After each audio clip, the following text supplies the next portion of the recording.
Marcus, your host, and we are back on the morning Breadcast.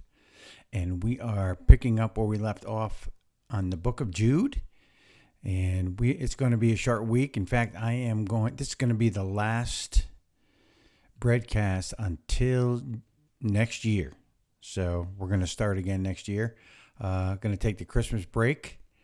Hope you all will too and enjoy your families and your loved ones. But I wanted to end this Jude session, at least cover the next verse or two.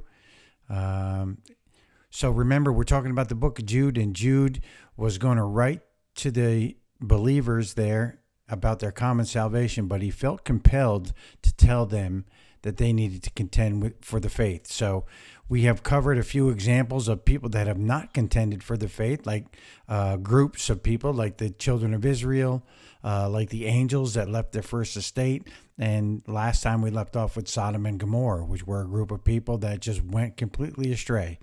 So as we pick it up, that was verse 7. As we pick it up in verse 8, Jude is going to talk about how those three groups relate or are examples showing us who these people that have crept in unaware. He mentions that they've crept in unaware. So what does that mean?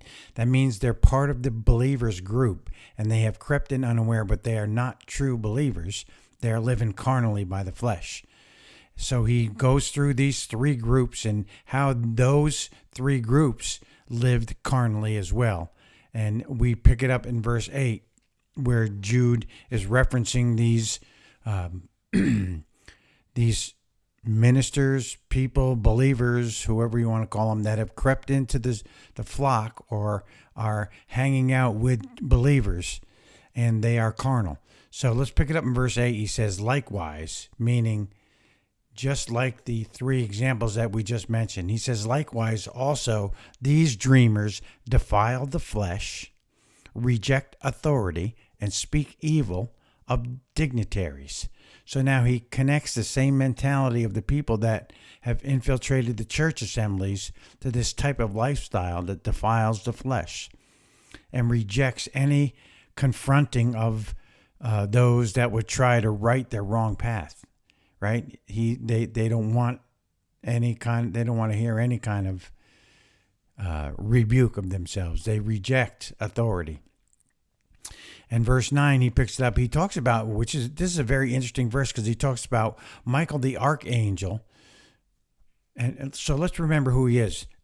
Verse 9 talks about Michael the archangel and how he contended with the devil.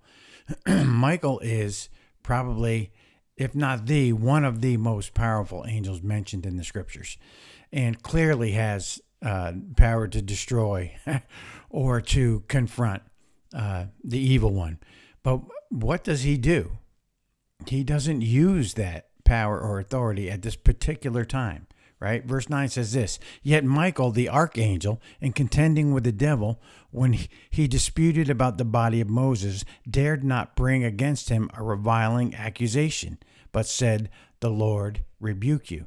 So Michael clearly had the power to confront, but he didn't. He's comparing this to these people who have crept in unaware to our assemblies, and they don't listen to nobody. They're carnally flesh-minded, and they live according to their own desires, right? So Michael clearly had the power and even the authority to rebuke or accuse Satan, but he did not exercise it, but rather just said, the Lord rebuke you. So the point being carried from the previous verse is that these men come against those that would teach sound doctrine.